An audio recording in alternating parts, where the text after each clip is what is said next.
You say to someone, why are you feeling this way? What's wrong with you today? And they say, I am this way because of that person, because of that circumstance. What they're really saying is, that person or circumstance is actually controlling my feelings and controlling my thoughts. Well, anything that's controlling my feelings and my thoughts, I'm victim to, right? So it makes sense then that when things are good, you feel good, and when things are bad, you feel bad, right? So when you start changing the way you think and feel, and it starts producing outcomes in your life, you're going to believe you're the creator of your life and less of the victim of your life. And the hardest part about all of this is just making the time to do it. If you're not even peaceful, there is nothing in your life that you can do in a worthwhile way. To be peaceful essentially means this, that you're not messing your mind. To be peaceful means that your system is at ease. You know how to conduct your mind, you know how to conduct your emotions, your body and your energies. You are peaceful. If you change the picture in your mind, you change the chemistry, you change the fate. So I'll give an example. If I have a picture of love in my mind, the brain releases complementary chemistry, dopamine, pleasure, oxytocin, bond with your loved one, growth hormone, which does exactly what it says. It enhances your growth, and that's why when people fall in love, the chemistry of the brain going into the blood, the culture medium, enhances vitality. People glow when they fall in love. People are healthy when they fall in love. That's just not an accident, it's the chemistry of your culture medium. But now I say, but wait, what if I have a picture of fear? I go, oh, well, love chemistry doesn't come out when fear is in the picture. The brain releases stress hormones and factors that affect the immune system and growth of the system. And I go, oh my goodness. I say, why is it relevant? Changing my thought changes my chemistry. The chemistry adjusts my biology. So if I can control my thoughts, I can control the chemistry, and therefore I control the biology. So all possibilities already exist. You don't have to create the possibility. In fact, all you have to do is become aware that it exists. The moment you do that, you're changing the thought and you're producing a different frequency. Now, if the person is astute enough to feel the frequency of the thought in the quantum and not wait for the experience to happen, but the thought of abundance would produce the feeling of abundance. Tell guilt, shame, the past, I've changed my mind. I'm not living condemned. Listening to the accusing voices, I'm forgiven, I'm redeemed, restored, my future is bright. Tell lack, struggle, not having enough, I've changed my mind. That is not my destiny. I will lend and not borrow. What I touch will prosper and succeed. Abundance, overflow, increase is coming my way. Train your mind. Train your mind not to focus on the problem and make it bigger, but focus on the solution to solve it. Stay positive, stay focused, and most importantly, stay strong. The way we've been using our thoughts are not necessarily productive. As a matter of fact, sometimes our investments of our thoughts are actually counterproductive because our thoughts create a reality that we then have to overcome. So basically it says that we must start to become aware of our thoughts. And why is this important? Because thoughts represent units of energy. Every time you have a thought, you use energy. Why this becomes relevant is, if I give you a checkbook for your bank account, you don't go down the street and just write checks to people like, oh, hey, you're a nice looking guy, here's 10 bucks for you, and oh, here, little girl, go out and buy yourself a little car, here's $1,000 for you. And you don't give away your money. Why? Because giving away your money is giving away your life. So basically, you become very frugal when you have a checkbook in your hand. Now what I'm trying to tell you is this. You have an energy budget in your body. The energy is what keeps you alive. When you start using energy and writing checks where you get no return from your energy, then it's exactly the same as writing checks out of your bank checkbook and giving away your cash. So why this becomes important is the biology of belief reveals how our thoughts create our reality. And if you start investing in thoughts that are counterproductive, thoughts like fear, or what am I going to do, and how am I going to escape this problem, or how's this going to go wrong, and all these other kinds of thoughts that are negative kinds of thoughts, then realize this.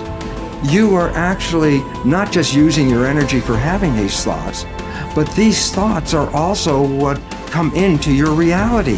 What you focus on with your thoughts, your brain will manifest as reality. William James from Harvard said, believe and your belief will create the fact. All things are possible if you believe. Well, you know, I studied for a long time. I started to study this book, Think and Grow Rich. And he talks about belief in here. He says, you're not ready for what you want until you believe you can get it. I found that the only two sources of reference we could go to find out anything about ourselves is science and religion. They all say you've got to believe. So I got figured out, how do you believe? How do you change a belief?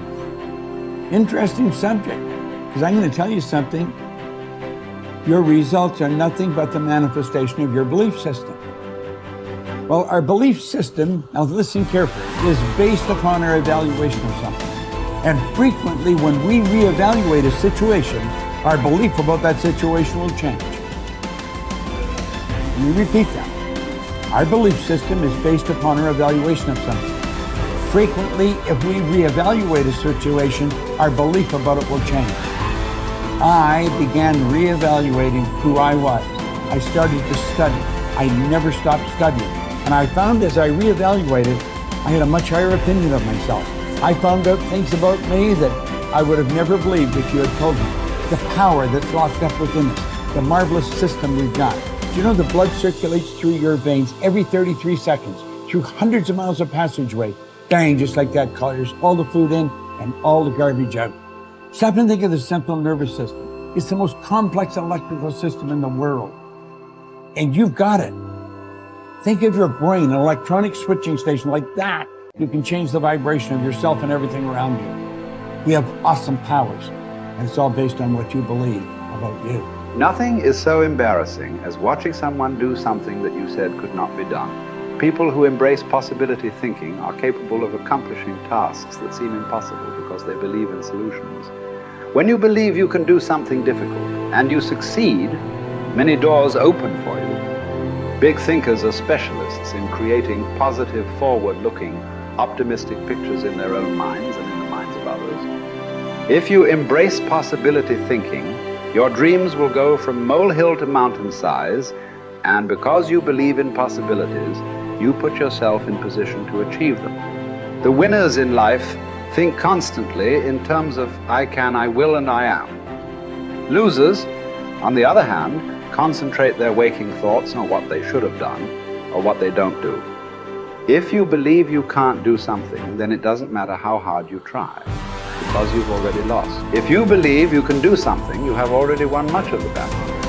The first step in becoming a possibility thinker is to stop yourself from searching for and dwelling on what's wrong with any given situation. Sports psychologist Bob Rotella recounts, I tell people, if you don't want to get into positive thinking, that's okay. Just eliminate all the negative thoughts from your mind. Whatever's left will be fine. If possibility thinking is new to you, you're going to have to give yourself a lot of coaching to eliminate some of the negative self-talk you may hear in your head. When you automatically start listing all the things that can go wrong or all the reasons something can't be done, stop yourself and say, don't go there. Then ask what's right about this. That will help to get you started. And if negativity is a really big problem for you and pessimistic things come out of your mouth before you've even thought them through, you may need to enlist the aid of a friend or family member to alert you every time you utter negative ideas. One of the best ways to cultivate a possibility mindset is to prompt yourself to dream one size bigger than you normally do. Let's face it, most people dream too small. They don't think big enough. Henry Curtis advises, make your plans as fantastic as you like, because 25 years from now they will seem mediocre. Make your plans 10 times as great as you first planned, and 25 years from now you will wonder why you did not make them 50 times as great. If you push yourself to dream more expansively, to imagine your organization one size bigger, to make your goals at least a step beyond what makes you comfortable, you will be forced to grow. And it will set you up to believe in greater possibilities. Most people want their lives to keep improving, yet they value peace and stability at the same time. People often forget that you can't improve and still stay the same. Growth means change. Change requires challenging the status quo. If you want greater possibilities, you can't settle for what you have now. When you become a possibility thinker, you will face many people who will want you to give up your dreams and embrace the status quo. Achievers refuse to accept the status quo.